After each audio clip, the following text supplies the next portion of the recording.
Isaiah Washington, age 12, stands frozen in the aisle of first class as flight attendant Bethany Parker loudly announces he must return to economy where he belongs. Passengers stare, whisper, record on phones. Suddenly, powerful CEO Raymond Thompson rises from his seat, face contorted with rage. "That's my son you're speaking to.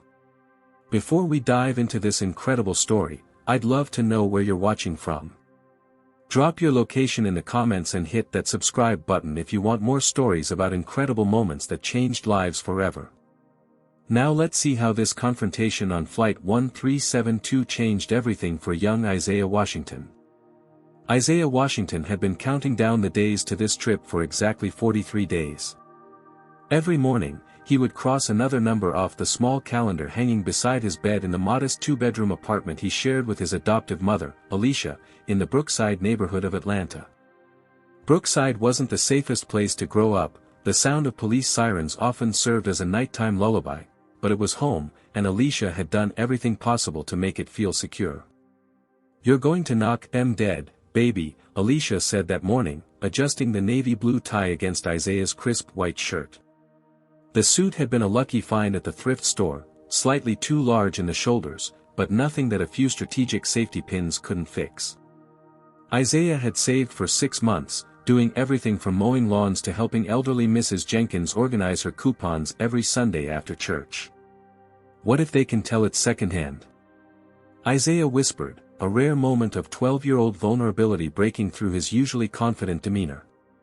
Alicia tilted his chin up. "That suit looks like $1 million because you're wearing it. And you earned every thread with your own hard work." Isaiah's fascination with business had started when he was just 6 years old. While other kids in Brookside were playing basketball or video games, he was watching YouTube videos of corporate CEOs giving keynote speeches. His absolute favorite was Raymond Thompson, the self-made billionaire who had built Thompson Industries from nothing into a tech empire. "He grew up poor just like me, Mama," Isaiah had told Alicia countless times. "And he never forgot where he came from. That's the kind of businessman I want to be someday." The kids at Jefferson Middle School didn't understand Isaiah's dreams. "Look at Professor Business," they'd taunt when he'd bring entrepreneurship books to read during lunch. "You think you're better than us?" The teasing had turned physical more than once, with Isaiah coming home with a torn backpack or a bloody nose. But he never stopped dreaming. So when the mysterious envelope arrived bearing the Thompson Industries logo, Isaiah thought someone was playing a cruel joke. Inside was an invitation to the Young Entrepreneurs Summit in San Francisco, along with first-class plane tickets and hotel accommodations. "This has to be fake," Alicia said, examining the embossed letterhead. Isaiah had submitted a business proposal to a Thompson Industries competition 6 months earlier, a plan for a community business incubator that would provide resources to Brookside residents wanting to start their own companies, but he never expected a response, let alone this. A phone call to the Thompson Industries headquarters confirmed the invitation was legitimate. Isaiah had been selected as one of 20 young entrepreneurs from across the country to attend the exclusive summit. The representative wouldn't provide details on how Isaiah had been chosen from thousands of applicants, only that Mr. Thompson personally reviewed the final selections. The weeks leading up to the trip were a blur of preparation. Isaiah stayed up late studying business etiquette videos online. He practiced his handshake in the bathroom mirror until his arm was sore. He researched Thompson Industries' recent acquisitions and memorized their quarterly earnings reports. The morning of the flight, Isaiah stood in front of the mirror in his suit, rehearsing his introduction. "Hello Mr. Thompson, I'm Isaiah Washington and I greatly admire how you've prioritized sustainable growth over short-term profits." He frowned, trying again. "Hello Mr. Thompson, I'm Isaiah Washington and your speech on ethical business practices changed my perspective on corporate responsibility." He shook his head. Too formal. At the airport security checkpoint, Alicia couldn't go any further. She straightened his tie one last time, fighting back tears. "My big businessman," she whispered. "I am so proud of you." She pressed something into his palm, a silver pocket watch that had belonged to her father. "For luck," she said. Call me as soon as you land. Isaiah nodded, suddenly overwhelmed by the magnitude of what was happening. He was about to board a plane for the first time in his life, fly across the country alone, and meet his business hero. The pocket watch felt heavy in his hand, a tangible reminder of family, of where he came from, of who he was doing this for. I love you, Mama, he said, hugging her tight, inhaling the familiar scent of her coconut hair oil. I love you more, Alicia replied, their usual exchange. Now go show them what a Brookside boy can do. With one final wave, Isaiah joined the security line, passport and boarding pass clutched tightly in his trembling hand, unaware that this journey would change his life in ways he could never imagine. Isaiah's heart pounded as he presented his boarding pass to the gate agent. The woman's eyebrows rose slightly at the first-class ticket, her eyes flickering between the premium boarding pass and the young black boy in the slightly oversized suit. She checked it twice before waving him through with a tight smile. Pre-boarding for first-class passengers and those needing special assistance, announced the gate agent, and Isaiah stepped forward, gripping his small carry-on suitcase tightly. The jet bridge seemed endless, each step bringing him closer to a world he'd only imagined. When he finally entered the aircraft, the flight attendant standing at the door, her name tag read, Bethany Parker, greeted him with a practiced smile that faltered when he turned left toward first class instead of right toward economy. Excuse me, sweetie, she called after him, economy boarding is a bit later. Isaiah turned, his voice steady despite his nerves. I have a first-class ticket, ma'am.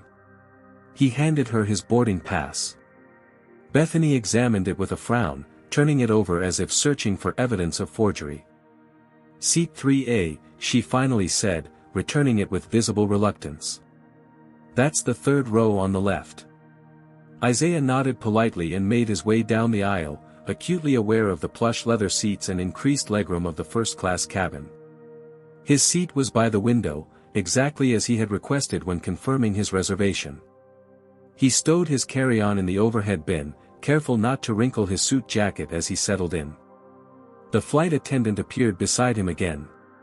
Can I see your boarding pass one more time, she asked, loud enough that several passengers looked up. Isaiah produced it wordlessly, maintaining eye contact as she scrutinized it again. And what's your name, she asked, though it was clearly printed on the pass she was holding. Isaiah Washington, ma'am, he replied, the pocket watch a reassuring weight in his pants pocket. And how did you get this ticket, Isaiah? Her tone suggested she already had a theory. It was included in my invitation to the Young Entrepreneurs Summit, he answered, his voice betraying no emotion despite the humiliation building in his chest.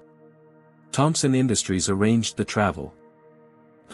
Was all she said before returning his pass and moving on. As other passengers boarded, Isaiah noticed their curious glances.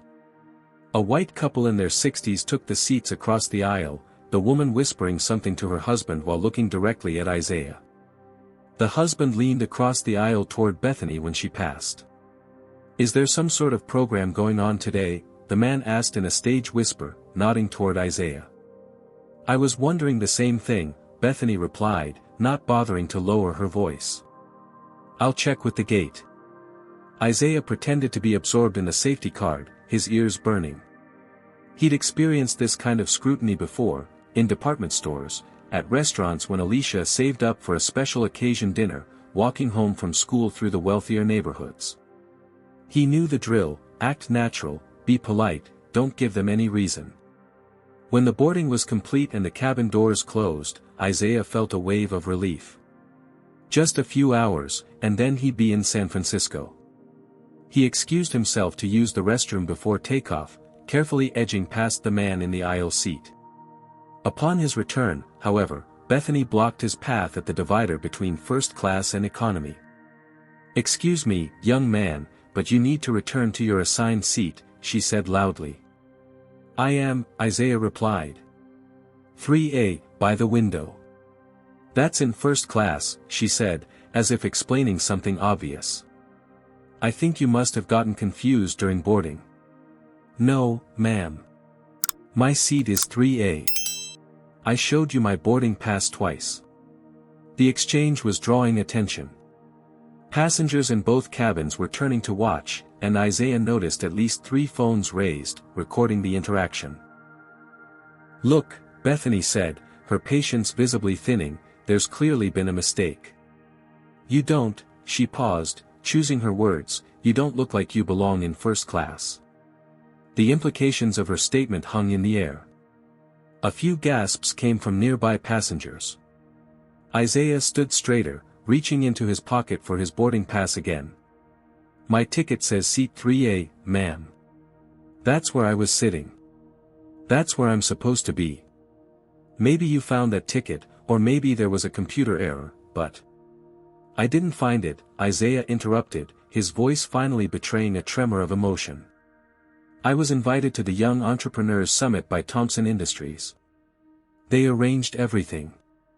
I can show you the invitation if—" "I'm sure there's been some confusion about that too," Bethany cut him off. "A summit for entrepreneurs? How old are you?" 12. 13. 12, Isaiah answered, feeling smaller by the second. "You see." Bethany turned to the watching passengers as if she'd proven her point. "There's obviously been a mistake. Now, let's find your actual seat in economy, N." Isaiah clutched the pocket watch in his pocket, drawing strength from it. "My seat is 3A, he repeated firmly, though he could feel tears threatening. He would not cry. Not here, not now, not in front of all these people with their phones recording his humiliation. "Now you're being difficult," Bethany said, her voice hardening.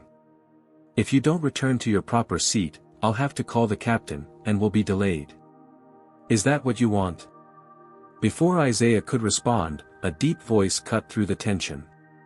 "Is there a problem here?" The voice belonged to a tall man in an impeccably tailored charcoal suit who had risen from seat 2C. Raymond Thompson, founder and CEO of Thompson Industries, 37th on the Forbes billionaire list, and Isaiah's business idol, stood in the aisle, his commanding presence instantly silencing the cabin. At 45, Thompson had the weathered good looks of someone who'd earned every success through hard work.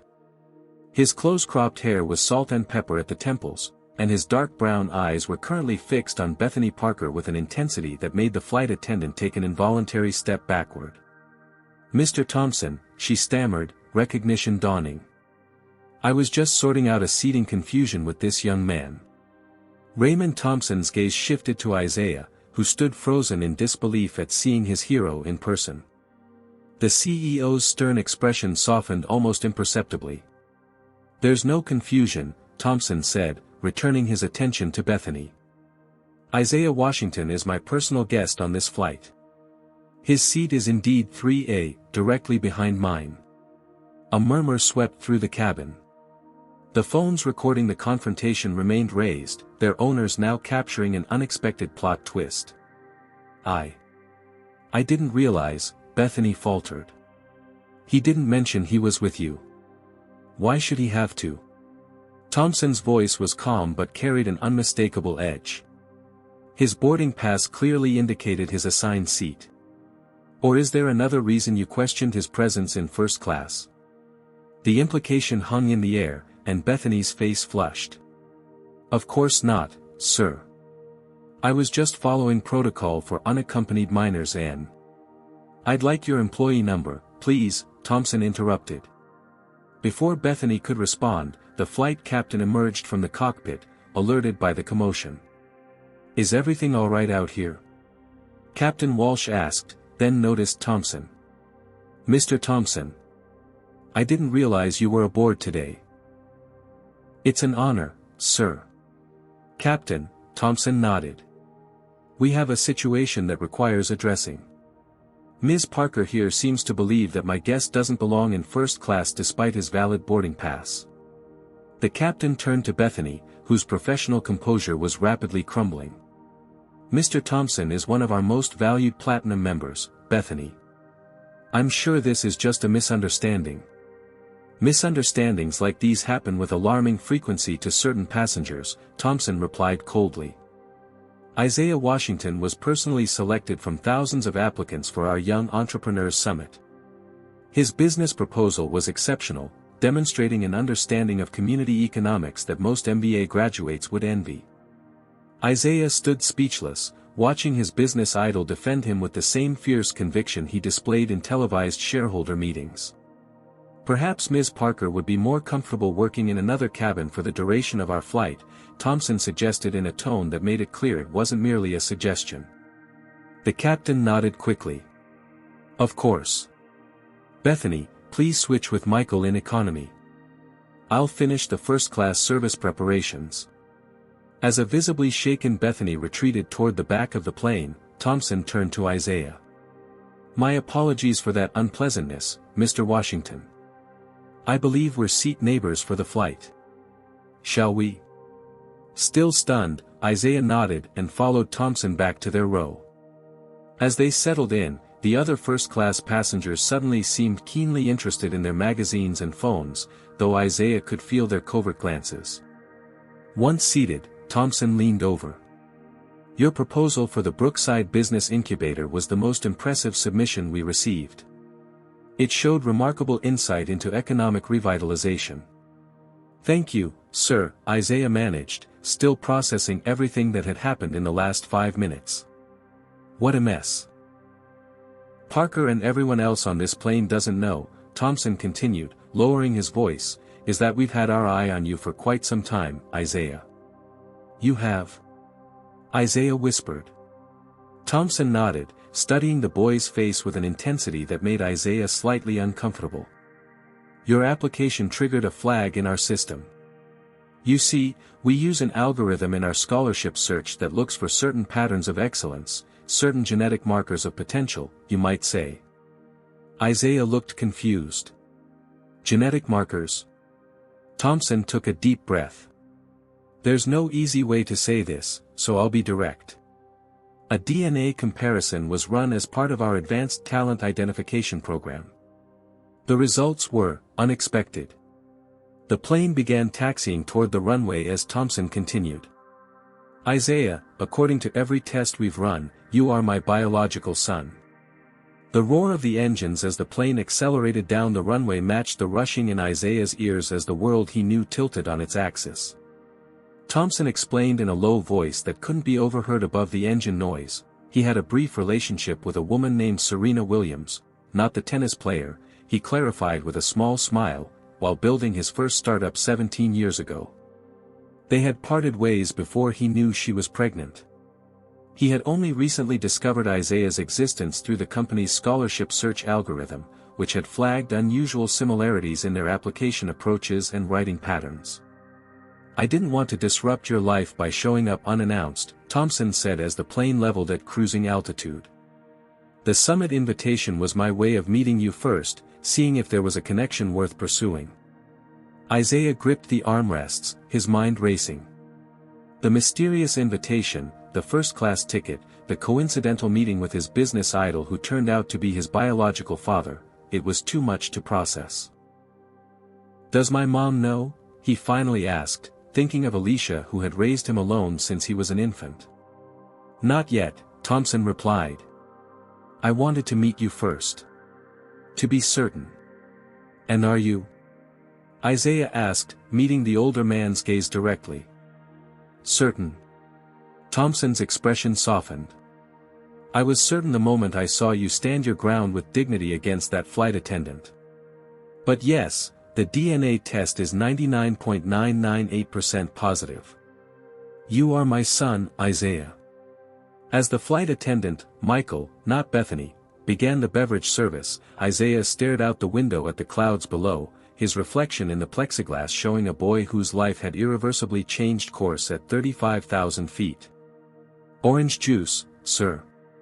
Michael asked, hovering beside their row with a professional smile that betrayed no knowledge of the earlier confrontation. Yes, thank you, Isaiah replied automatically, his mind still reeling from Raymond Thompson's revelation. Make that two, Thompson added, then turned to Isaiah once the flight attendant moved on. So, tell me about yourself. Beyond what I could learn from your application and other sources. Isaiah took a sip of juice to buy time, trying to process that he was casually chatting with not only his business idol but apparently his biological father. He had daydreamed about meeting Raymond Thompson countless times, had rehearsed intelligent questions about market expansion and ethical business practices. None of those prepared scenarios included discovering they shared DNA. "What would you like to know, sir?" he finally asked, falling back on the formal business etiquette he'd practiced. "First, drop the sir." "Raymond is fine, at least for now," Thompson said with a gentle smile that transformed his normally imposing features. "And I want to know everything. Your interests, your dreams, what makes you tick." Over the next hour, as the plane cruised eastward, Isaiah gradually relaxed. He told Thompson about his fascination with business models that created sustainable community growth, how he'd started a neighborhood lawn mowing cooperative that ensured fair pricing and equal opportunity for the local kids. "That's essentially a workers' guild," Thompson remarked, impressed. "You implemented a medieval economic structure to solve a modern market inefficiency problem." "Brilliant." Isaiah couldn't help but beam at the praise. "I got the idea from your 2018 keynote at Stanford, actually. You talked about looking to historical solutions when innovation hits a wall." Thompson's eyebrows rose. "You watched that lecture? You would have been 8, Isaiah finished. "I've watched all your public speeches. Twice, most of them." Something flickered across Thompson's face, surprise, then something deeper, more emotional. "Tell me about school," he said after a moment. "I imagine you're at the top of your class." Isaiah's smile faltered. "My grades are good, but school is complicated." "How so?" Isaiah hesitated, then decided on honesty.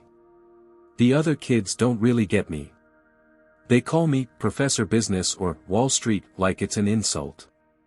Last month, Tyler Jenkins ripped up my notebook where I'd been designing a microloan program for the neighborhood." Thompson's expression darkened. "And what did the teachers do?" "Said boys will be boys," Isaiah shrugged, trying to appear unbothered. "It's not so bad. I'm used to it." "No 12-year-old should be used to having their work destroyed," Thompson said quietly, his jaw tight. Then, visibly composing himself, "You mentioned your mother in your application. Alicia Washington, correct? She adopted you as an infant?" Isaiah nodded. "She's amazing. Works 2 jobs sometimes to make sure I have everything I need. She's the one who got me my first business book, a used copy of Rich Dad, Poor Dad from the library sale. She didn't understand why a 9-year-old wanted it, but she bought it anyway." As Isaiah spoke about Alicia, he noticed Thompson watching him intently, cataloging every expression, every gesture. It was slightly unnerving. "You have my hands," Thompson said suddenly. "And that thing you do when you're thinking deeply, that slight head tilt. That's from me too." Isaiah looked down at his hands, then at Thompson's, noticing for the first time the similar shape, the same long fingers. An uncomfortable question surfaced. "If we're related," Isaiah began carefully, "why didn't you find me sooner?" Thompson sighed heavily. "I didn't know you existed, Isaiah. Your birth mother and our relationship was brief. She never told me she was pregnant. I only discovered the possibility when our algorithm flagged unusual similarities between your application and my personal profiles. The DNA test was to confirm what I already suspected." Around them, the first-class cabin had transformed. Passengers who had earlier watched the confrontation with Bethany now stole glances at the CEO and the boy, some attempting to casually position themselves for conversation when one of them visited the lavatory. A man in an expensive suit accidentally dropped his phone near their seats, using the retrieval as an opportunity to introduce himself. "Brad Hollister, Thompson Renewable Energy Partners," he said smoothly, extending his hand to Thompson. "Fascinating conference coming up. I see you're mentoring young talent personally now." Thompson's smile didn't reach his eyes. "Mr. Hollister." Isaiah Washington is one of our summit selectees. His community business incubator model could revolutionize urban economic development. Isaiah observed the interaction with keen interest, noting how the man's demeanor subtly changed, the flash of calculation, the reassessment, the too bright smile now directed at him. Impressive, Hollister said, though his tone suggested skepticism. Always good to see, diversity initiatives bearing fruit. After Hollister returned to his seat, Isaiah leaned closer to Thompson. He didn't believe I earned my place, he whispered. No, Thompson agreed. He didn't. And that's the first lesson in business politics, recognizing when someone is underestimating you and using it to your advantage. Isaiah considered this. Like in chess. Let your opponent think you don't see their strategy. Thompson looked at him with newfound respect. Exactly like chess. Do you play? My mom taught me. She's unbeatable. Thompson smiled genuinely for the first time. I'd like to meet her properly. As the flight continued, more passengers found excuses to approach, suddenly eager to make connections with the boy they had earlier regarded with suspicion. Isaiah watched them with new awareness, mentally categorizing their behaviors, the authentic versus the opportunistic, those who spoke to him directly versus those who addressed only Thompson. You see what's happening? Thompson asked quietly after their fourth impromptu visitor departed. Isaiah nodded. They want access to you through me. And what does that tell you? That relationships are currency in business, Isaiah answered without hesitation. But also that people's treatment of you shouldn't determine your self-worth, because it can change based on what they want. Thompson stared at him for a long moment. You are remarkably perceptive for 12, he finally said. My mom says I was born with an old soul. The mention of Alicia brought a shadow across Thompson's face. Isaiah, I need to ask, how has Alicia explained your adoption to you? What do you know about your birth parents? Isaiah fingered the pocket watch, drawing comfort from its familiar weight. Not much. Mom said my birth mother was young and wanted me to have opportunities she couldn't provide. She never mentioned my birth father at all. I assumed he wasn't in the picture. I wasn't, Thompson admitted. Though not by choice. What do you all think about this situation? Would you have done what Raymond did, keeping his discovery quiet until meeting Isaiah in person? Comment with #meet if you think he made the right call, or #tell if you think he should have contacted Alicia first. And don't forget to hit that subscribe button if you want to find out what happens when Isaiah and Raymond land in San Francisco. Speaking of landing, what do you think awaits them at the airport? The video of the confrontation with Bethany is already spreading online, and Raymond's company execs are waiting. Let's find out in the next part of this incredible story. The descent into San Francisco International Airport brought Isaiah's stomach into his throat, partly from the altitude change, partly from the overwhelming reality of his situation. Just this morning, he had been an ordinary kid from Brookside with extraordinary dreams. Now he was landing in a new city as the newly discovered son of Raymond Thompson, one of the most powerful businessmen in America. As the plane touched down with a gentle bounce, Thompson turned to him. There will likely be media at the terminal for the summit. Given what happened on board, I wouldn't be surprised if word has already spread. About me? Isaiah asked, suddenly anxious. About the incident with the flight attendant, at minimum, Thompson replied, checking his phone as it reconnected to the network. His expression darkened as notifications flooded his screen. As I suspected. The video is already circulating. Isaiah's heart sank. Video? Several passengers recorded the confrontation. It's trending on social media. Thompson scrolled through his phone, his frown deepening. The corporate communications team is requesting an immediate statement. The seatbelt sign dinged off, and first-class passengers began retrieving their belongings. Isaiah noticed several throwing curious glances in their direction. What do we do? He asked, suddenly feeling very young and unprepared. Thompson slipped his phone into his jacket pocket and stood. We walk out with our heads high. You've done nothing wrong, Isaiah. Remember that. The jet bridge was crowded with passengers eager to deplane. As they made their way toward the terminal, Thompson kept a protective hand on Isaiah's shoulder, guiding him through the crowd. The gesture felt strange but not unwelcome, a new type of security Isaiah hadn't experienced before. The moment they emerged into the arrivals area, Isaiah understood Thompson's warning. A small cluster of people waited just beyond security, some holding cameras, others with Thompson Industries badges visible on lanyards. They converged immediately. Mr. Thompson. Can you comment on the incident aboard Flight 1372? Is it true you defended a young passenger against racial profiling? Mr. Thompson, is this one of the Young Entrepreneurs Summit participants? Thompson raised a hand, silencing the barrage of questions. My team will issue a formal statement shortly. For now, I'll simply say that Thompson Industries stands firmly against any form of discrimination, including the incident that occurred on today's flight. This is Isaiah Washington, one of our most promising summit selectees, and we're extremely proud to have him with us this week. A woman with a sleek bob and a tablet stepped forward from the group of company employees. The car is waiting, Mr. Thompson.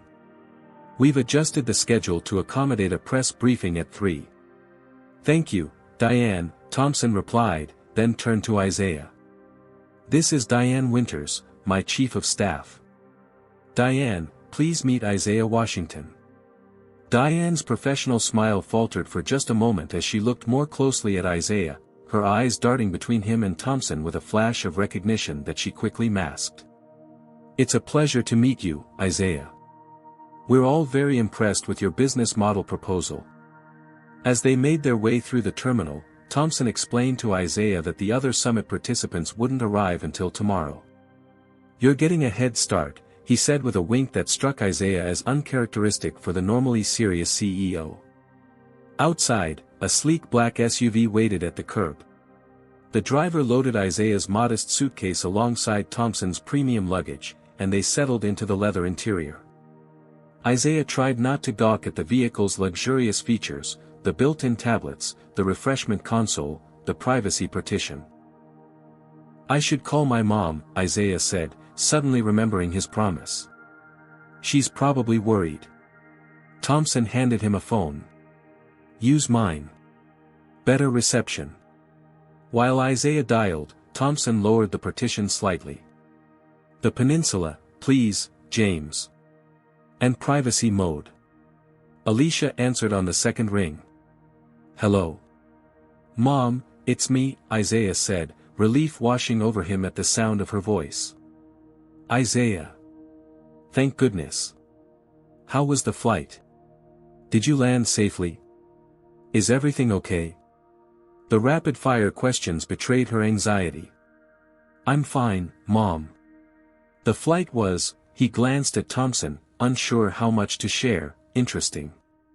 I'm in San Francisco now. Mr. Thompson was on the same flight, actually. Raymond Thompson. Alicia's voice changed subtly. You met him already? Yes, he. The call beeped, indicating another incoming call. Thompson glanced at the screen and frowned. I need to take this, Isaiah. It's Victoria. Isaiah handed the phone back reluctantly. Mom, I have to go, but I'll call you from the hotel, okay? I love you. Isaiah, wait. The call disconnected as Thompson answered the other line. Victoria, now isn't the best time. His voice was tight, controlled. Isaiah tried not to eavesdrop, but in the confines of the car, it was impossible not to hear Thompson's side of the conversation. Yes, I've seen the video. No, that wasn't planned. I understand your concerns, but... Victoria, he's 12 years old, this isn't about the company's image. No, I haven't told him everything yet. We'll discuss this later. Thompson ended the call with a sharp tap, his expression thunderous. Is everything okay?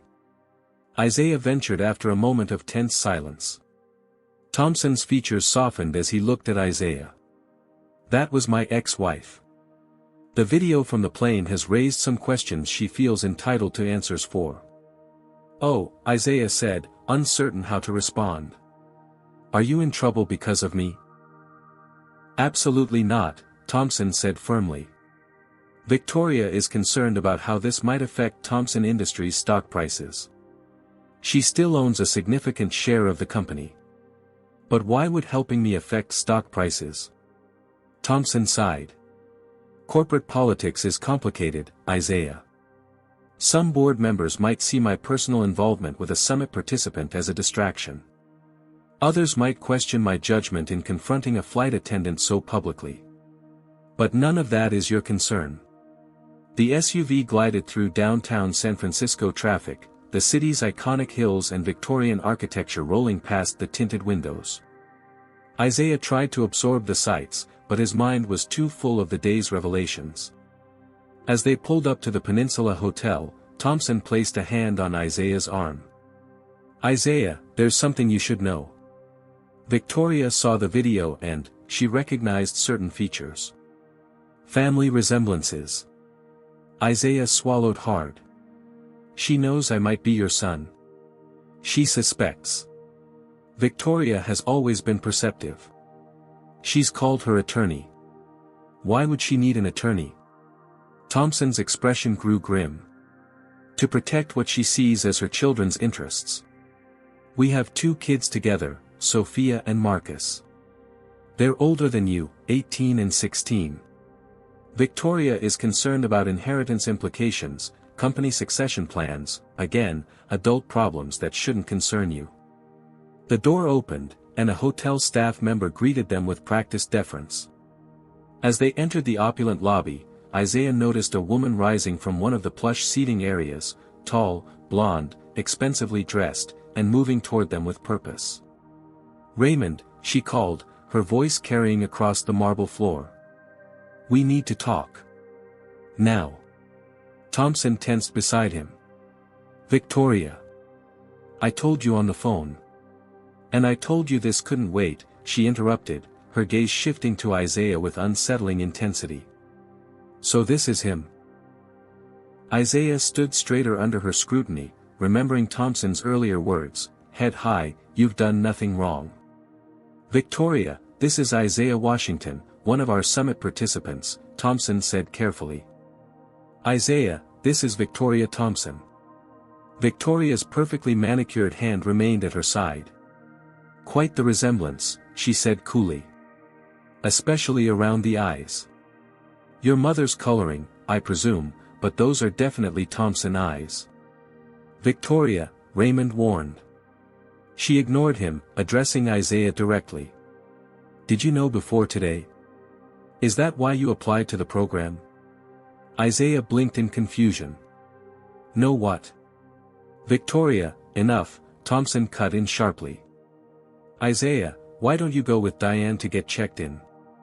I'll join you shortly. As Diane led him toward the reception desk, Isaiah glanced back to see Thompson and Victoria engaged in a heated but whispered exchange. Victoria's face was flushed with anger, her finger jabbing at Thompson's chest. Don't worry about them, Diane said, following his gaze. Mrs. Thompson is protective of the family legacy. At the reception desk, the manager personally welcomed Isaiah to the peninsula, presenting him with a key card to a suite on the 20th floor. Mr. Thompson requested our finest accommodations for you, Mr. Washington. Is there anything special you require during your stay? Isaiah, overwhelmed by the luxury surrounding him, simply shook his head.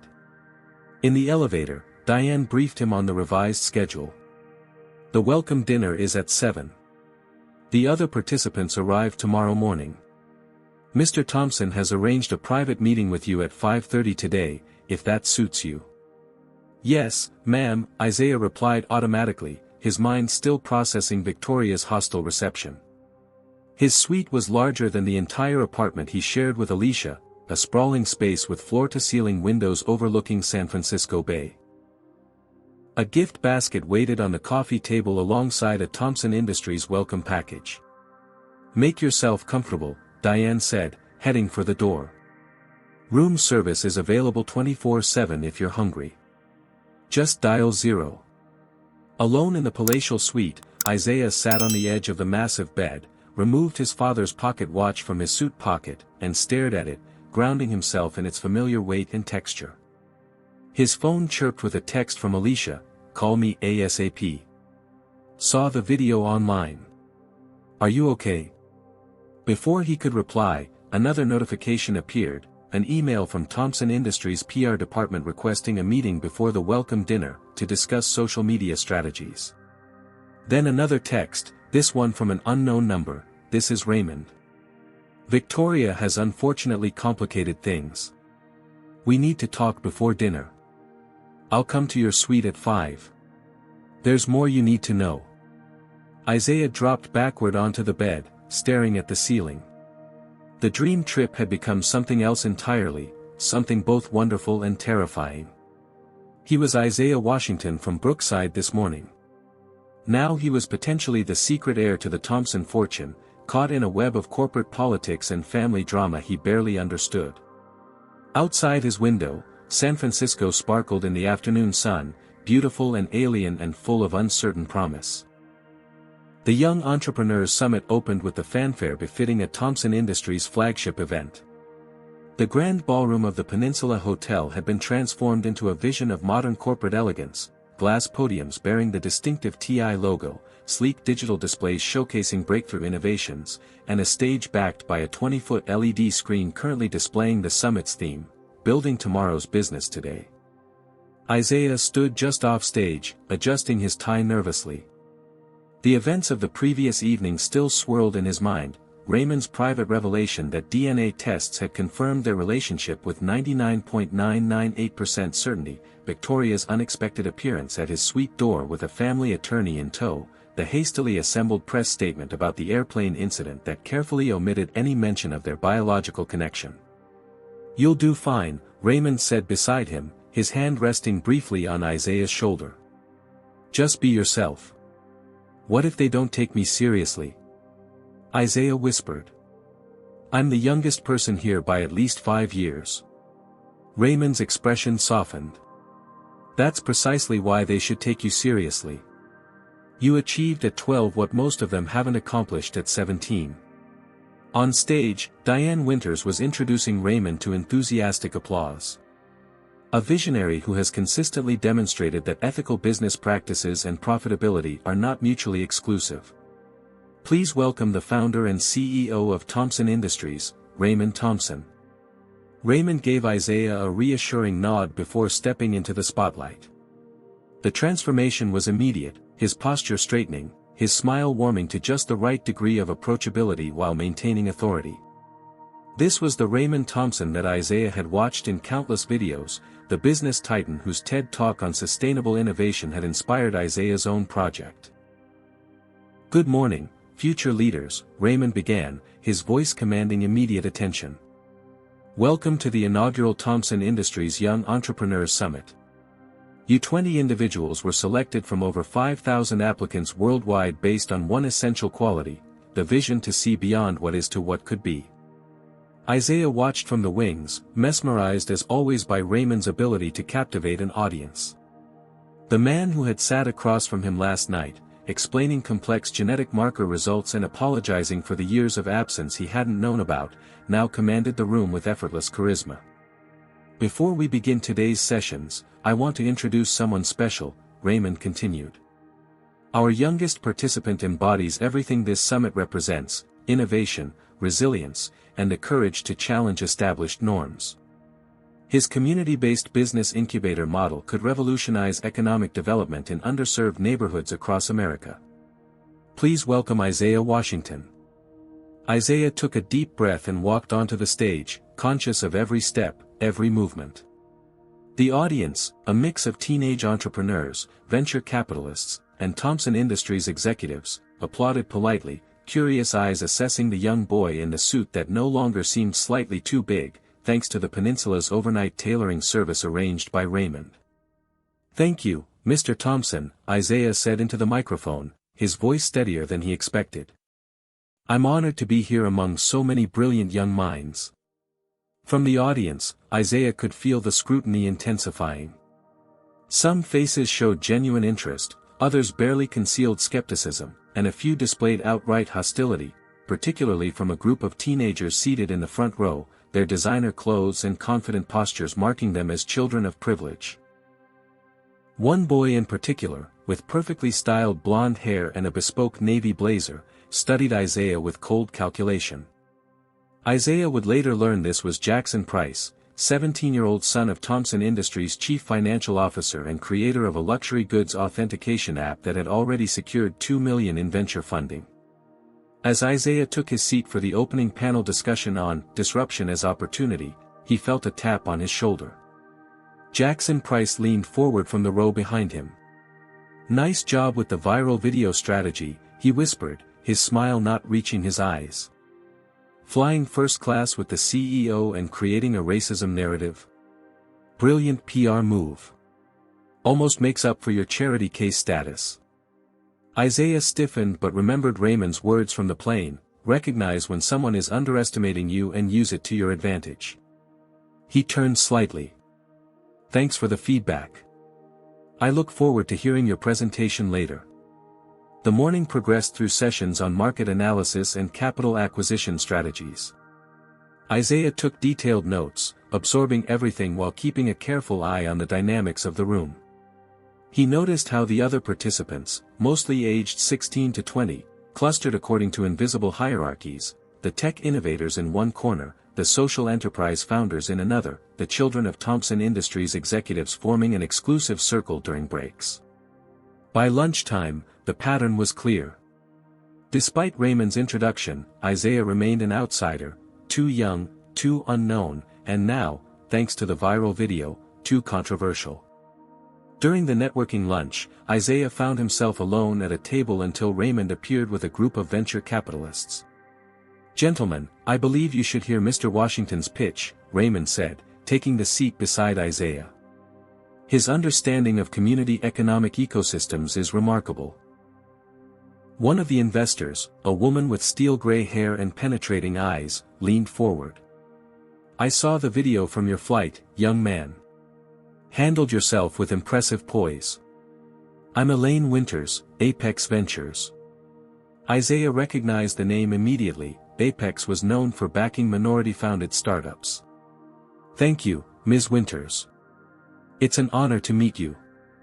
So tell me," she continued, "why focus on community business incubators rather than traditional entrepreneurship programs? The profit margins must be razor-thin." It was a test question, Isaiah realized. One designed to see if he understood real business or was simply parroting social responsibility talking points. Because sustainable community growth creates exponentially expanding markets, he answered without hesitation. A traditional program might launch 10 businesses with a 30% 5-year survival rate. My model targets businesses that fulfill specific community needs, providing ongoing support structures that boost the success rate to potentially 70%. Lower immediate returns, but significantly higher long-term yields and community wealth generation. Elaine Winters raised an eyebrow, impressed. Beside him, Raymond couldn't quite hide his pride. The afternoon session featured participant presentations. Isaiah waited nervously as others showcased their business models, most with professional slide decks and rehearsed pitches that spoke of parental coaching and expensive consultants. When Jackson Price took the stage to present his authentication app, he paused before beginning. "Before I start, I'd just like to say how inspirational it is to see Thompson Industries' commitment to diversity through Mr. Washington's inclusion. It really demonstrates the company's values." The backhanded compliment hung in the air, its implication clear to everyone in the room. Isaiah was here as a token, not on merit. Raymond shifted in his seat beside Isaiah, his jaw tightening. When Isaiah's turn came, he approached the podium with determined calm. The whispers followed him, some curious, some dismissive. "My business proposal doesn't have fancy graphics or venture capital backing," he began. "It comes from lived experience in Brookside, Atlanta, where brilliant potential business owners lack access to the resources all of us in this room take for granted. For the next 10 minutes, Isaiah outlined his community incubator model with clarity and conviction. He detailed the microloan structure, the mentorship network, the cooperative resource sharing system, and the cyclical reinvestment framework. He showed how a similar model had revitalized a neighborhood in Detroit, lifting local employment by 23% in just 18 months. The question isn't whether this model is profitable, he concluded. The question is who gets to benefit from that profit. My model ensures that wealth generated in communities stays in those communities, creating sustainable growth rather than extraction. As Isaiah returned to his seat, the room erupted in genuine applause. Even Jackson Price looked begrudgingly impressed. Raymond squeezed his shoulder briefly, a gesture that didn't go unnoticed by several observant executives. The day's final event was a roundtable discussion with industry leaders. Isaiah had just taken his assigned seat when a commotion at the door drew everyone's attention. Victoria Thompson strode in, flanked by her attorney and Raymond's head of corporate legal affairs. Her gaze swept the room before landing on Raymond, a silent message passing between them. Raymond excused himself and met them in the corridor. Through the glass walls of the conference room, Isaiah could see their heated discussion. Victoria gesticulated emphatically while Raymond maintained a rigid posture, his expression darkening by the second. Inside the conference room, the whispers began again. "That's Victoria Thompson," a girl beside Isaiah said. "She's on the board. I heard she's furious about something." "It's about the kid," another voice added. "My dad's on the executive committee," said Thompson's making erratic decisions, getting personally involved with summit participants. "Bad optics." Isaiah pretended not to hear, focusing instead on the papers before him, but his stomach twisted with anxiety. He was becoming a liability to Raymond, the very opposite of what he'd wanted when he'd submitted his application all those months ago. When Raymond returned, his composed expression couldn't quite mask the tension in his shoulders. He resumed the session as if nothing had happened, but Isaiah noticed several executives checking their phones discreetly, faces growing concerned at whatever news was breaking. After the session concluded, Raymond pulled Isaiah aside. "We need to talk. Victoria is complicating matters." Before he could elaborate, Diane appeared. "Sir, the board is requesting an emergency meeting. Corporate communications needs a statement within the hour. The stock has dropped 3 points since the rumors began." "Rumors?" Isaiah asked. Raymond sighed heavily. "Someone leaked information about the DNA test to the financial press.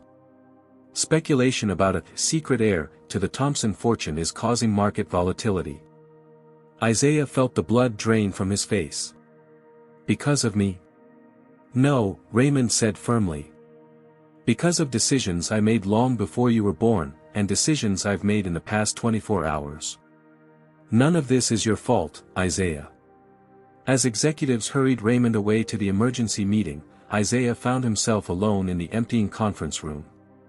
He pulled out his phone to call Alicia, needing her steadying presence, only to find a barrage of notifications from unknown numbers, reporters seeking comment, social media tags from strangers discussing his true identity. One message stood out, from Victoria Thompson, "My office. 20th floor. Now. We need to discuss terms." Isaiah stared at the message, a sense of dread settling over him. Whatever Victoria wanted to discuss, he was certain it wouldn't be to welcome him to the family. The Thompson Industries executive suite occupied the entire 20th floor of a gleaming downtown skyscraper, accessible only by a private elevator that required keycard authorization. Isaiah stood before the imposing doors, clutching Victoria's message on his phone, wondering how he was supposed to enter when the decision was made for him. The doors slid open to reveal Victoria's personal assistant, a woman whose perfect posture and neutral expression revealed nothing of her thoughts regarding the 12-year-old visitor. "Mr. Washington," she said with practiced professionalism. "Mrs. Thompson is expecting you in the library. This way, please." The library turned out to be a wood-paneled room lined with leather-bound volumes that looked more decorative than functional. Victoria Thompson sat behind an antique desk, a manila folder open before her. She didn't rise when Isaiah entered. "Thank you for coming," she said, gesturing to the chair opposite her desk. "Please, sit." Isaiah approached cautiously, perching on the edge of the chair. "Your message said we needed to discuss terms." Victoria studied him with the calculating gaze of someone assessing an acquisition target. "Direct. Good. That will make this easier." She closed the folder and folded her hands atop it. "I assume Raymond has told you about the DNA test confirming your relationship." "Yes, ma'am. And I assume, being the remarkably intelligent young man everyone says you are, that you understand the implications this revelation has for Thompson Industries, for my children, and for you." Isaiah met her gaze steadily. "I think so." "I doubt that," Victoria replied, not unkindly. "This isn't merely about Raymond acknowledging a child from a previous relationship. This is about succession planning for a multinational corporation, inheritance laws, shareholder confidence, and family legacy." She opened a drawer and removed a glossy magazine, sliding it across the desk. The cover featured a younger Raymond with his arm around a beautiful woman with warm brown skin and a brilliant smile. "Do you recognize her?" Victoria asked. Isaiah stared at the woman, a strange feeling of recognition stirring within him. "No," he admitted. "Should I?" "That's Serena Williams, your birth mother." This was taken at the launch party for Raymond's first successful startup, approximately 13 years ago. Isaiah couldn't tear his eyes from the woman's face. There was something familiar in the shape of her smile, the way her eyes crinkled at the corners. "Raymond tells me you're being raised by an adoptive mother," Victoria continued. "Alicia Washington. A good woman, by all accounts. A nurse at Grady Memorial, active in her church, no criminal record, financially stable if not wealthy." The clinical assessment of his mother brought Isaiah back to the present moment. "My mom is everything to me," he said firmly. Victoria nodded, seemingly satisfied with his response. "As it should be. Which brings me to my proposal." She extracted a document from the folder and slid it across to him. "This is a preliminary offer. In exchange for your discretion regarding your biological relationship to Raymond, Thompson Industries will establish a trust fund for your education, any school you choose, through graduate level if desired. Additionally, we will provide seed funding for your business incubator project, which genuinely has merit. Upon your 21st birthday, you would receive a one-time settlement of $5 million. Isaiah stared at the document, the numbers swimming before his eyes. "And what about Raymond?" "Raymond would maintain a mentorship role, at an appropriate professional distance. Limited contact, monitored communications. No public acknowledgement of paternity." The cold, transactional nature of the offer made Isaiah's stomach clench. "You want to pay me to disappear?" Victoria's expression remained impassive. "I want to protect all parties involved, including you. The media scrutiny would be merciless. Every aspect of your life would be dissected. Your mother's privacy would be invaded. Your school experience, already difficult from what Raymond tells me, would become unbearable." Before Isaiah could respond, his phone buzzed with an incoming call from Alicia. "I need to take this," he said, rising from the chair. Victoria nodded. "Of course. Family first, always." The irony wasn't lost on Isaiah as he stepped into the corridor to answer. "Mom," he said, relief flooding his voice. "Isaiah Washington." Alicia's tone was a mixture of worry and sternness. "What in the world is going on? I'm seeing your face on news websites, something about Raymond Thompson and a DNA test. People have been calling the hospital asking for comments." Isaiah closed his eyes, leaning against the wall. "Mom, I'm so sorry. Everything happened so fast. Mr. Thompson was on my flight, and there was an incident with a flight attendant, and then he told me he thinks he's your biological father," Alicia finished for him. "I know." Isaiah's eyes snapped open. "You know?" A heavy sigh came through the phone. Yes, baby. I've always known. Serena, your birth mother, she told me who your father was when she asked me to adopt you. She knew Raymond was on his way to becoming someone important, and she didn't want you to be used as leverage or treated as an obligation. Why didn't you ever tell me? Isaiah asked, his voice small. I planned to tell you when you turned 18, Alicia explained. I wanted you to form your own identity first, to become your own person before dealing with the weight of that connection. And honestly, I was afraid. Afraid of what? Afraid that if Raymond found out about you and didn't want you, you'd be heartbroken. Or that if he did want you, he might try to take you away from me. You're my son, Isaiah. My heart. I couldn't bear to lose you. Tears welled in Isaiah's eyes. You won't lose me, Mom. Never. They talked for several more minutes, Alicia promising to fly to San Francisco on the next available flight. After they said their goodbyes, Isaiah stood in the corridor, processing everything. When he finally returned to the library, Victoria looked up expectantly. I need time to think about your offer, Isaiah said with newfound confidence. Victoria nodded. Of course. But don't take too long. The board meeting is tomorrow morning, and Raymond is unpredictable when it comes to you. As Isaiah left the executive suite and rode the elevator down to the lobby, his mind was racing. He needed space to think, to process everything that had happened in the whirlwind 24 hours since boarding that flight in Atlanta. Outside, San Francisco's steep streets and distinctive architecture were a world away from Brookside. Isaiah began walking aimlessly, his dress shoes eventually carrying him to a neighborhood that felt strangely familiar, modest apartments, small businesses with handwritten signs, children playing on a fenced basketball court with a bent rim. He sat on a bench overlooking the court, watching as the kids negotiated a dispute over a foul call. No adults intervened, they worked it out themselves, finding a compromise that allowed the game to continue. That's when the epiphany struck Isaiah with sudden clarity. The purpose of wealth and privilege wasn't to separate oneself from communities like this, it was to strengthen them. Raymond's philosophy about ethical business practices suddenly made personal sense. Isaiah had admired Thompson's business approach for years without understanding the deeply personal motivation behind it. He pulled out his phone and opened his presentation notes, making rapid revisions to his business incubator model. What if the focus expanded beyond just Brookside? What if Thompson Industries Resources could create a nationwide network of community incubators, each tailored to local needs but connected through shared expertise? Hours passed as Isaiah refined his idea, oblivious to his surroundings until the streetlights flickered on.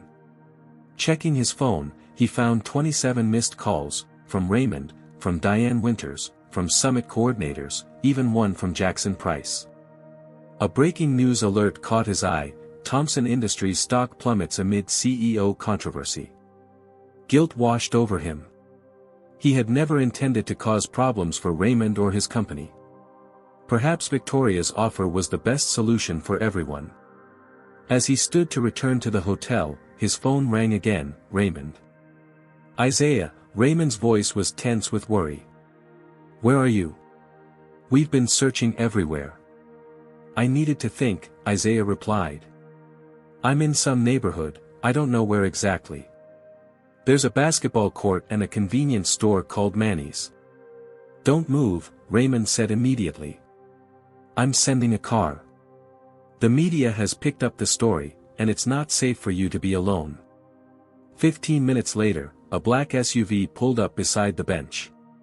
The door opened to reveal not a driver, but Raymond himself, his tie loosened, his expression a mixture of relief and exhaustion. You scared us, he said as Isaiah climbed in. Your mother has been calling every hour. You've spoken to her? Isaiah asked, surprised. Raymond nodded. She's an impressive woman. Very protective of you. He signaled the driver to proceed. She told me she's always known who I was. She told me too, Isaiah said quietly. Just now, on the phone. They rode in silence for several blocks, the weight of revelations and secrets hanging between them. Victoria offered me $5 million to keep quiet and stay away from you, Isaiah finally said. Raymond's head snapped toward him. She what? She said it would protect everyone, you, your company, your other children. Even me and my mom, from media attention. Raymond's expression darkened. That was not her decision to make. He ran a hand over his face. Isaiah, I need to ask you something important. What do you want? Not what Victoria wants, or what I want, or even what your mother wants. What do you want? The question caught Isaiah off guard. Adults rarely ask children what they wanted when it came to important decisions. I want. He began, then stopped, really considering the question. I want my business idea to help Brookside and neighborhoods like it. I want my mom to be proud of me. I want to know where I come from, but I don't want to lose who I already am. Raymond nodded slowly. Those are good answers. Honest ones. What do you want? Isaiah asked in return. Raymond looked surprised, then thoughtful. I want to know the son I didn't know existed for 12 years. I want to make up for lost time without disrupting the life you've built with Alicia. I want to use the resources I've been fortunate enough to accumulate to help you achieve your potential. He paused. And I want to stop letting fear of public opinion dictate my personal decisions. The SUV pulled up to the Peninsula Hotel, where a small crowd of reporters had gathered. Security personnel immediately moved to intercept them as Raymond and Isaiah exited the vehicle. No questions at this time, the head of security announced, creating a path through the crowd. As they entered the lobby, Raymond placed a hand on Isaiah's shoulder. Tomorrow morning, I'm addressing the board. Then I'm holding a press conference. I'd like you to be there, but only if you want to be. Isaiah thought of Victoria's offer, of his mother's protective love, of the community in Brookside that had shaped him. Then he thought of the basketball court he'd just left, and countless others like it across America. I'll be there, he said. But I have some ideas I want to talk to you about first. The news broke at 6:17 a.m. Pacific Time, Thompson Industries air controversy, CEO's secret son discovered. Isaiah woke to his phone buzzing incessantly with notifications, messages, and calls from numbers he didn't recognize. Outside his hotel window, he could see 3 news vans parked on the street below. A text from Raymond appeared, "Stay in your room. Security is stationed in the hallway.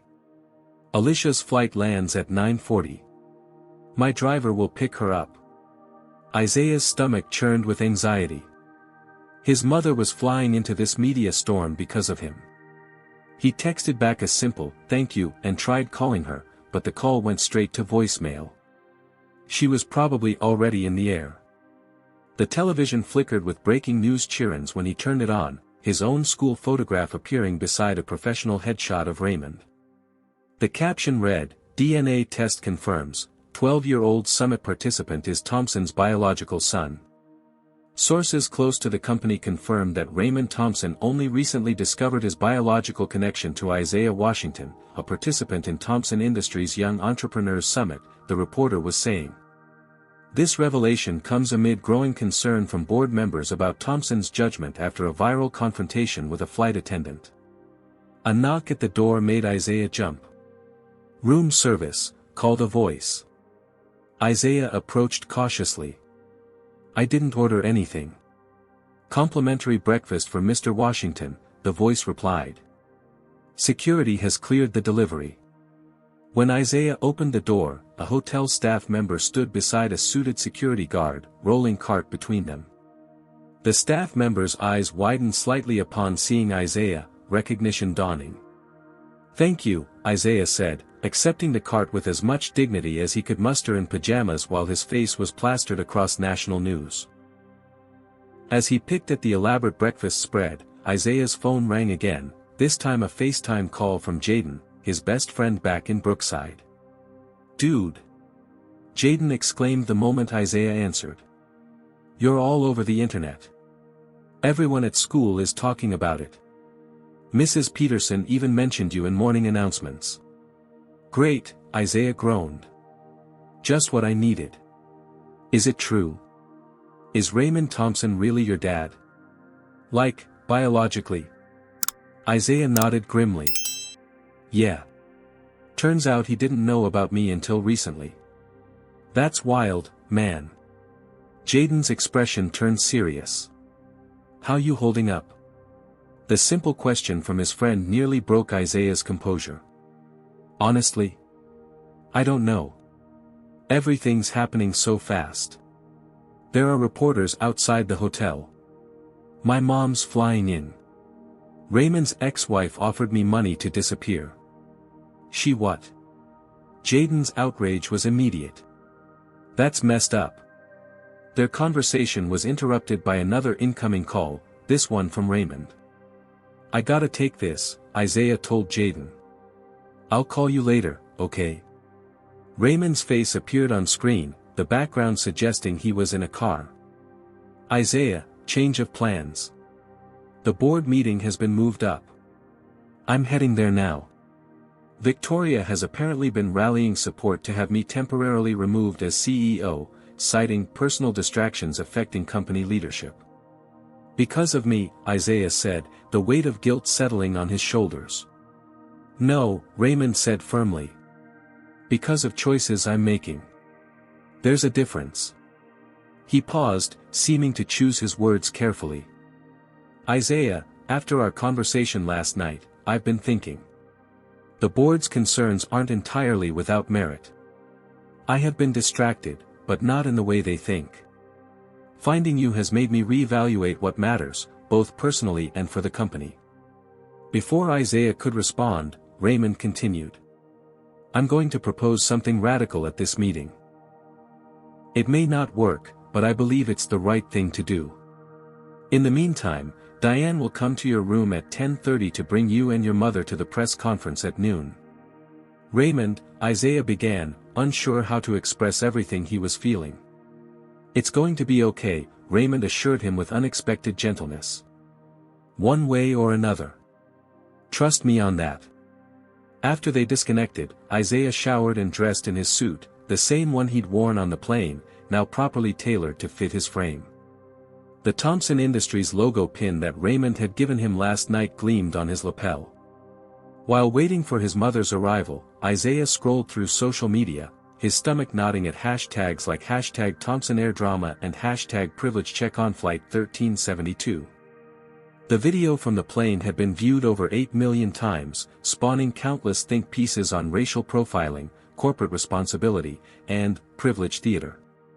Most disturbing were the conspiracy theories, that Isaiah was a plant, that the whole scenario had been orchestrated as a publicity stunt, that Alicia Washington had somehow targeted Raymond years ago in an elaborate paternity scheme.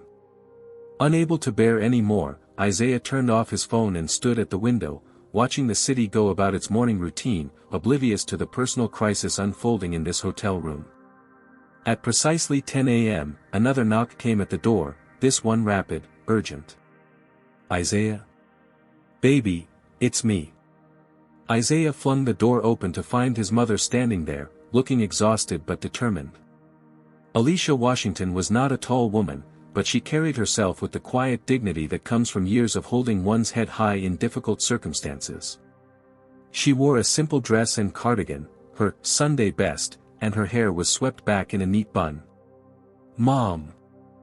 Isaiah threw himself into her arms, suddenly feeling like the child he still was beneath the suits and business proposals and viral fame.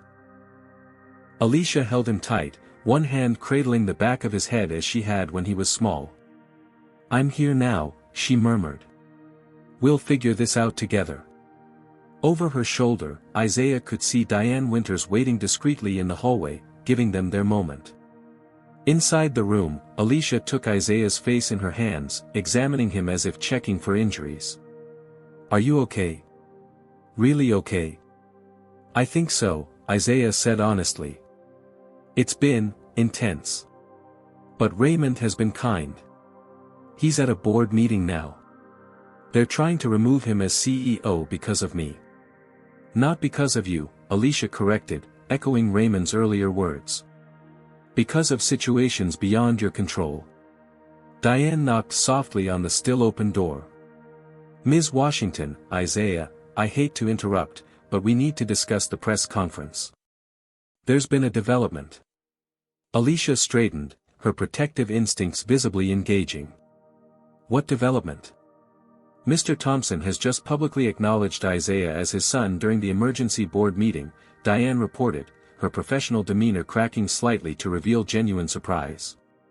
He's announced the formation of a new Thompson Foundation for young entrepreneurs from underserved communities, with Isaiah named as a junior board member. Isaiah and Alicia exchanged shocked looks. Is that good news? Isaiah ventured. Diane's expression was complex. The board is in turmoil. Several members are threatening to resign. Thompson Industries stock has dropped another 5 points. Victoria's legal team is discussing custody implications. But... She paused, a small smile forming. Raymond hasn't looked this sure of himself in years. As Diane briefed them on the press conference protocols, Isaiah's phone buzzed with a text from an unknown number. Washington, Price here. Heard what's happening. For what it's worth, your business model is actually solid. Good luck with the vultures. J. The unexpected show of support from his former antagonist brought a faint smile to Isaiah's face. At 11:45, security personnel escorted them through a service entrance to avoid the media gathered at the hotel's main doors. The conference was being held in the hotel's largest meeting space, now filled to capacity with reporters, cameras, and Thompson Industries stakeholders. From a side room, Isaiah could hear the murmur of the crowd. Beside him, Alicia straightened his tie, a gesture so familiar it steadied his racing heart. Whatever happens out there, she said softly, you are Isaiah Washington. My son. A boy from Brookside with big dreams and a good heart. Don't let anyone make you forget that. Isaiah nodded, clutching the pocket watch in his hand. I won't. The door opened, and Raymond appeared, looking somehow both exhausted and energized. It's time, he said. Then, noticing Alicia's hand still on Isaiah's tie, he looks perfect. You've done an amazing job raising him, Ms. Washington. Alicia, please, she replied, her expression guarded but not hostile. And thank you. He makes it easy. Raymond's gaze shifted between them, something wistful in his expression. I've just detonated quite a bomb in there, he admitted. The next few months won't be easy for any of us. But I believe it's the right path forward. What exactly did you do? Isaiah asked. I chose family over fear, Raymond said simply. The rest is details. As they moved toward the door leading to the stage, Raymond placed a hand on Isaiah's shoulder. Whatever happens next, you should know that meeting you has made me want to be a better person. A better business leader. You reminded me why I started this company in the first place. Before Isaiah could respond, the door opened, and the blinding flash of cameras greeted them.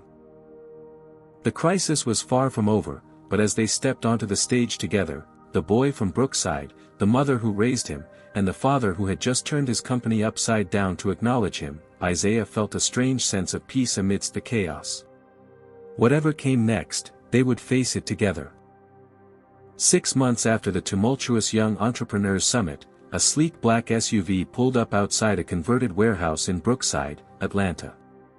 The building, once abandoned and covered in graffiti, now bore a fresh coat of paint and a new sign, Brookside Business Incubator, a Thompson Washington initiative. Raymond Thompson stepped out of the vehicle, adjusting his tie, not the power tie of corporate boardrooms, but a more casual one, selected by Isaiah for this specific occasion. He was followed by Alicia Washington, elegant in a simple dress and cardigan, her natural confidence having only grown in the months since San Francisco. Nervous? She asked Raymond with a knowing smile. Terrified, he admitted. Is that strange? I've given speeches to thousands, testified before Congress, negotiated billion-dollar deals. But this matters more, Alicia finished for him. I understand. Their relationship had evolved into something neither could have predicted, not quite friends, but partners in the shared project of supporting Isaiah. The weekly family dinners at Alicia's apartment had initially been awkward, with Raymond clearly out of his element in the modest Brookside setting. But over time, a genuine respect had developed between them. Inside the converted warehouse, the space hummed with activity. Local residents moved between stations set up to showcase various business ventures, a catering company run by three sisters from the neighborhood, a tech repair service operated by former gang members, a community garden project selling organic produce to high-end restaurants downtown. In the center of it all stood Isaiah Washington, now 13 years old, confidently directing guests and answering questions. The same suit he had worn on that fateful flight had been retired in favor of a new one, still professional, but with subtle touches of personality, including a custom lapel pin that combined the Thompson Industries logo with a stylized representation of the Brookside skyline. "Dad!" Isaiah called out, spotting Raymond at the entrance. He still said the word with slight hesitation, testing its weight and feel. For the first 12 years of his life, Dad had been a hypothetical concept. Now it was a real person, with all the complexities that entailed. Raymond's face brightened at the address. "The place looks incredible, Isaiah. You've done amazing work here." "We've done amazing work," Isaiah corrected, including Alicia with a glance. "It took all of us. Plus the community, of course." The journey to this moment had not been easy. The media frenzy following Raymond's public acknowledgement of Isaiah had been intense, tabloid speculation about Serena Williams, paparazzi following Isaiah to school, financial analysts debating the impact on Thompson Industries' future. The company's stock had indeed taken a temporary hit, and several board members had resigned in protest. But Raymond had stood firm, weathering the storm with a newfound resolve that impressed even his harshest critics. "My priority is building a legacy worth inheriting," he had stated in a memorable CNBC interview, "not just accumulating wealth for its own sake." Bethany Parker, the flight attendant whose actions had inadvertently set everything in motion, had undergone company-mandated sensitivity training. To everyone's surprise, Isaiah had asked to meet with her afterward, feeling her public humiliation had been punishment enough. "I don't want anyone else to have their humanity questioned the way I did," he told her during their cautiously cordial conversation. "But I also believe in second chances. That's what this whole project is about." Victoria Thompson had eventually dropped her opposition after seeing Raymond's unwavering commitment. While their relationship remained strained, she had grudgingly acknowledged Isaiah at the most recent Thompson family gathering. Her children, Isaiah's half-siblings, had been more welcoming, particularly 16-year-old Marcus, who discovered they shared an unexpected passion for classic jazz. Now, as community members, business leaders, and media representatives gathered for the official opening of the Brookside Business Incubator, Isaiah led Raymond and Alicia on a tour of the facility. "We've already got 15 businesses launched," he explained proudly. "The commercial kitchen space is booked solid for the next 3 months. The coding boot camp has 32 students enrolled. And the shared retail space is generating enough revenue to cover most of our operating costs." "Sustainability within 6 months," Raymond mused, impressed. "That's ahead of projections." Isaiah insisted on practical revenue streams from day one, Alicia added. He didn't want to be dependent on donations or grants long-term. They passed a classroom where Jaden, Isaiah's best friend and now the incubator's youth outreach coordinator, was teaching a group of middle schoolers the basics of financial literacy. "This is my favorite part," Isaiah admitted. "The next generation program. These kids are learning skills I didn't have access to until I met you, Dad." As they continued the tour, a young reporter approached, notepad in hand. "Mr. Washington, would you mind answering a few questions about the incubator for the community paper?" Isaiah looked to Alicia and Raymond, who both nodded encouragingly. "Go ahead," he said to the reporter. "What would you like to know?" "You're wearing the same suit you had on during the now famous airplane incident," the reporter observed. "Is that intentional?" Isaiah smiled. Good eye. Yes, it is.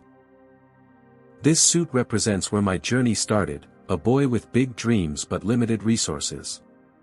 I wanted to wear it today as a reminder that appearances don't define potential.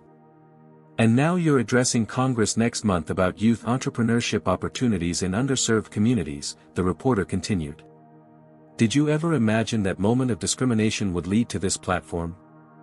Isaiah considered the question thoughtfully. No one can predict how moments of challenge will transform their lives, he said. What matters is how we respond to those moments, whether we let them defeat us or use them to create positive change.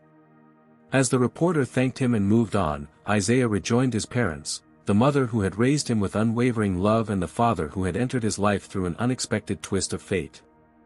You know, Raymond said, placing a hand on Isaiah's shoulder, when I started Thompson Industries, I thought building a successful company would be my legacy. Now I realize the true measure of success isn't what you build, but who you help build it with, and why you're building it in the first place. Alicia smiled. Speaking of building, there's still the ribbon to cut. They're waiting for us. Together, the three of them made their way to the front entrance, where a crowd had gathered for the official opening ceremony. Isaiah stepped forward to the microphone, flanked by the two people who represented his past and future, the community that had shaped him and the opportunities he now helped create for others.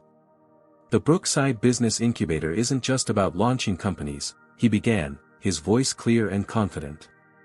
It's about recognizing that talent exists everywhere, but opportunity doesn't. It's about building bridges between different worlds that have more to offer each other than they realize. As he spoke, Isaiah saw familiar faces in the crowd, Mrs. Jenkins, who had trusted him with her coupon organization when he was saving for his first suit, his teachers from Jefferson Middle School, whose skepticism had turned to pride, even Jackson Price, who had flown in from San Francisco with his father to see the project that had changed Thompson Industries' corporate direction. 6 months ago, I was just a kid in a slightly too big suit with a business idea, Isaiah continued. Today, we're creating opportunities that will change thousands of lives. Not because one person had all the answers, but because many people chose to share their knowledge, resources, and belief in what's possible.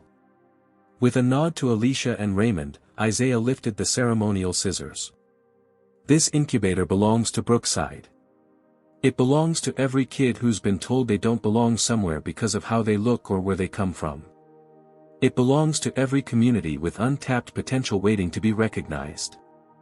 As the ribbon fell away and applause erupted, Isaiah Washington stood tall between his two parents, no longer a boy caught between worlds, but a young man building bridges between them. Isaiah Washington's journey teaches us that moments of discrimination can become catalysts for transformation when met with dignity and resilience. Throughout his experience, we see how prejudice reveals more about those who judge than those being judged.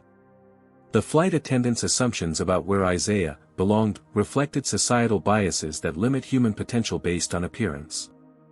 The story reminds us that true leadership isn't about wealth or power, but about recognizing worth in others and creating opportunities where barriers once stood. Raymond Thompson discovered that building a meaningful legacy required more than corporate success. It demanded personal courage to acknowledge truth and prioritize human connections over public perception. For Alicia Washington, we learn that love transcends biology, creating bonds that can withstand even life's most unexpected twists. Her willingness to share Isaiah with his biological father while maintaining her essential role demonstrates that family is defined by commitment, not merely circumstances. Perhaps most importantly, Isaiah shows us that our response to injustice determines its lasting impact. Rather than allowing discrimination to embitter him, he channeled that experience into creating systemic change. The Brookside Business Incubator represents the ultimate victory, transforming a single moment of being told where he didn't belong into countless opportunities for others to belong and thrive. In a world quick to categorize and limit people based on appearance, age, or background, Isaiah's story reminds us to look deeper, recognize potential in unexpected places, and build bridges instead of barriers. What moments of adversity have you transformed into opportunities for growth? Has someone ever underestimated you, only for that challenge to become your motivation? Share your story in the comments below. If Isaiah's journey from discrimination to empowerment resonated with you, please hit that subscribe button for more inspiring stories of resilience and transformation. Don't forget to like this video and share it with someone who might need this message today. Remember, it's not the obstacles we face but how we respond to them that defines our journey. Thank you for watching, and may you find the courage to turn your challenges into catalysts for positive change.